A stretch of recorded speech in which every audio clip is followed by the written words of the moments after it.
Welcome to Liz's 10-minute book review. Wow, wow, wow, wow. Today we are reviewing The Writer by Miranda Smith, and it comes out April 15th, 2024. So we are reading it ahead of time. What's up? The publisher sent me this after I put in a request for it, so I got to read it early, and I'm excited to give you guys my review. So let's get started. Thriller, all right, and a thrill to read. I recorded my reaction video of the last 4 chapters of the book. You can catch that on my socials. But, yo, I shock, awe, gooped, gagged, gasped. My fucking jaw dropped at one point, and then I had to sit there in silence after because I just had to process it. Because they hit me hard in the epilogue. So here's the story. We open up with Becca, who's an aspiring author. She's been struggling to become an author for a while. She has to work dead-end jobs in order to pay the bills because writing doesn't pay the bills. She dropped out of college after her friend passed away. She's really just like not living up to her potential. Underachiever. She's a classic underachiever. Her friend died in college, one of her roommates, Lila, and I'm not sure if it's Lila or Layla, but anyways, dies in college brutally from a murder, and Becca has a lot of guilt about it. Her and her other roommate, Crystal, both have a lot of guilt about it, in fact, but Becca is like constantly reminded of the murder because some stalker is sending her notes for the past decade, and these notes only have like a black heart on them.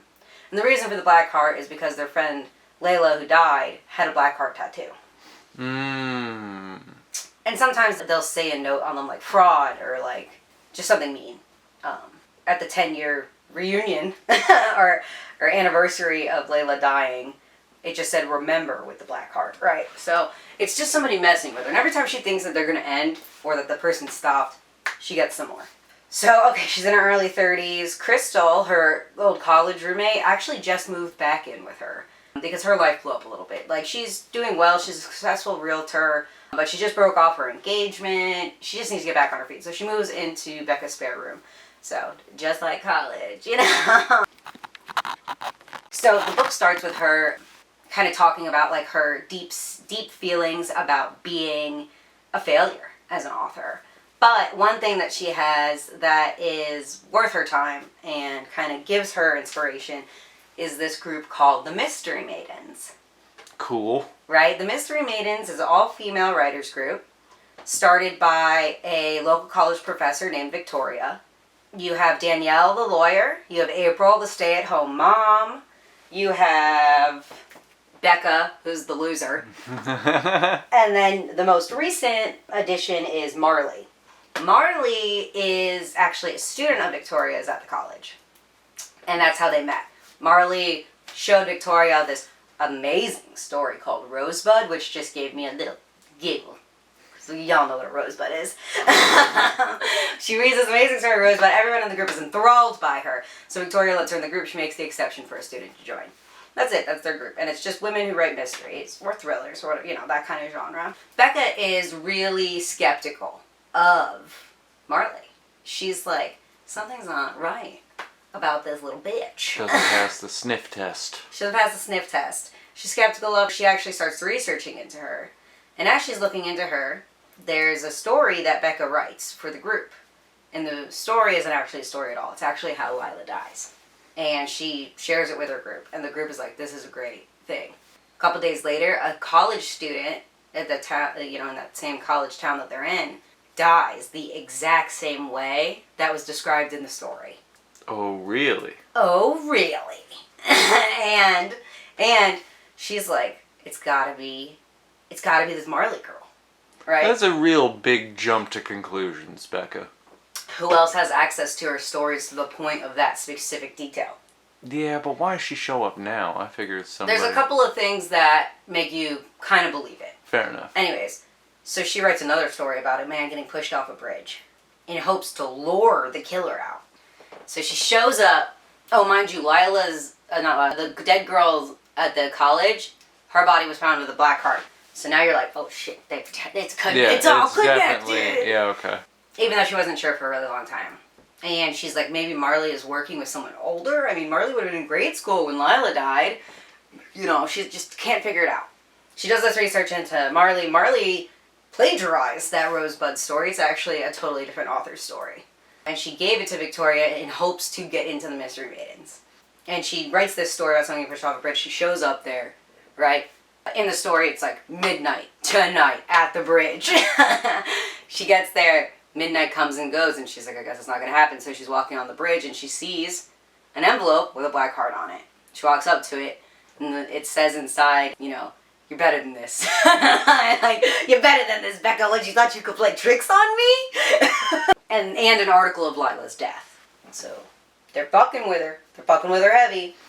Becca's like, fuck this. So she runs to Marley's apartment. Marley's on her balcony, and Becca's just like, I fucking know you did it!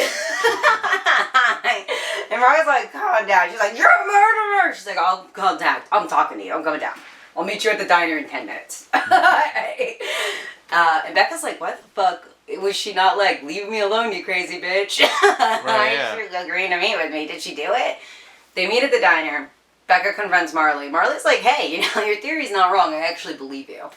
Did the cops believe you? No, right? They probably laughed you off. And Becca's like, oh shit, what the fuck? But Marley basically explains, I believe you. Yeah, I could see why you thought it was me, considering you thought that the murder started when I joined because of the Lila story. However, I have proof that stories were written within the last 2 years, and those murders were reenacted. Ah, so she's investigating the Mystery Maidens. Mm-hmm. Okay. What had happened was Victoria, without the knowledge of the rest of the group, shared some of those stories in her creative writing class.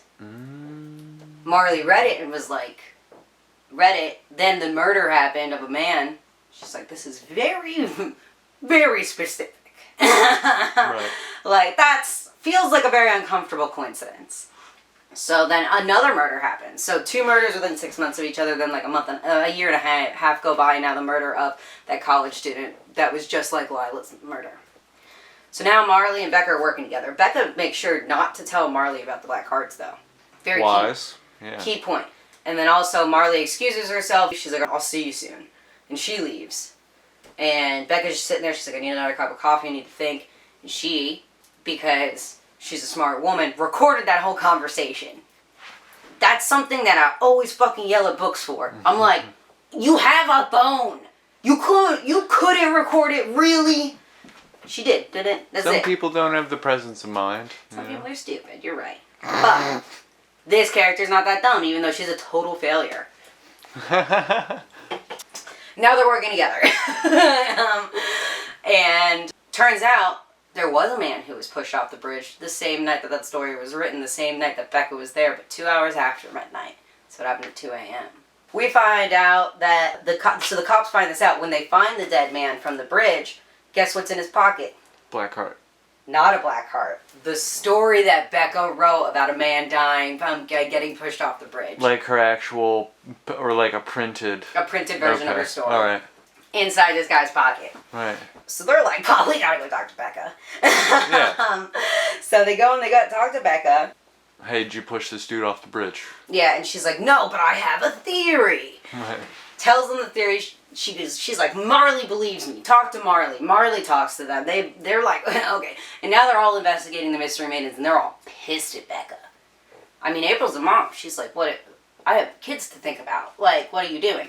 The lawyer's like, I could get disbarred for being investigated in a criminal activity or whatever.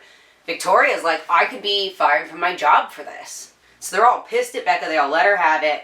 And Becca and Marley are just kind of there taking it, and then they leave. And they're pissed. They're like, no more meetings until this is all sorted out. Nobody in the Mystery Maidens wants to find the person that's been murdering people for their stories? They don't believe it's true. They're like, y'all are crazy. Oh. Becca, so the women leave. Becca follows April, and Marley follows Victoria and Danielle. April lives in the suburbs because she's a stay-at-home mom. So Becca's got to follow her via car. Whereas Victoria and Danielle live downtown, right up the road. They walk. So Marley's on foot. Becca's in a car. Becca rules April out from being a suspect and starts heading back to the campus area. Marley is following these two women. Danielle decides to stop at her law office, which was also on the same road. So she calls, and she's like, hey, who should I follow? Should I wait for Danielle to come back out, or should I follow Victoria? She's like, follow Victoria. I don't think she's going to do anything at her law office. So she continues to follow Victoria. And they're chatting on the phone. They're, like, talking theories, whatever. And then all of a sudden, like, a scream comes through the phone. And she's like, hello, Marley. And then the phone gets hung up. Spooky. Yeah. So she's like, fuck! Marley got caught. Marley got suspected of being, like, following them, and now she got hurt. Becca tracks her phone because, again, smart characters, they were like, do the track my phone app on here. Tracked her phone, ends up back at this construction site, but that construction site was the address of where Becca, Crystal, and Layla all lived together in college. She walks inside, and Marley's passed out on the ground, a little bit of blood around her because she'd just been smacked hard. She's passed out. Right. And then guess who comes around the corner?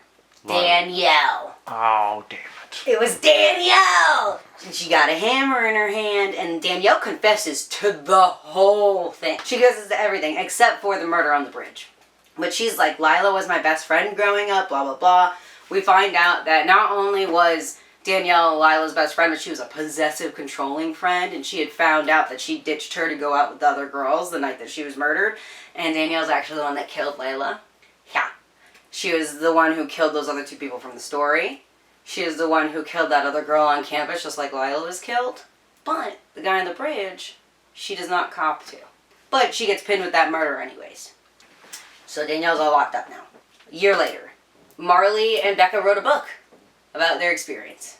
And right before they're about to do a press tour, they're looking over some questions, and one of the questions was, why wasn't there a black heart found with the man's from the bridge body? And Becca's like, I crossed that question out. We don't have enough time for it. And, Marley says that. And Becca's like, well, why? But why wasn't there? Have we thought about this? She's like, it wasn't even at midnight that guy was killed. But he was found with my story, and I already picked up the black heart at that point. It didn't even seem like that anything was going to happen. Then we find out that Marley was the one who murdered that guy because she wanted to make sure that they had enough evidence to pin it on the actual murderer. Who was the guy then? Was he just an innocent dude? A homeless man. So that's the whole story. That extra twist at the end had me fucked up. It was fun. Yeah. It's a good story, right? Yeah. I'm gonna give it 4 stars. 4 stars because I didn't really like that they left out Crystal with the stalking stuff. Because Crystal was also there when Lila was murdered. And they kind of brush over it. Crystal's like, yeah, I had some black hearts, whatever. Like, it didn't affect my life at all. And it's like, wait, what? Why did it, like, so profoundly impact Becca? To the point where, like, she's lost jobs over it. Yeah. But, like, Crystal's just like, yeah, whatever. Like, that didn't make sense to me, so that's why it's -1 star. So that's why we're at a 4. But other than that, the story was phenomenal. Definitely worth a read. I enjoyed it a lot. Thanks for coming to Liz's 10-minute book review. Wah, wah, wah, wah.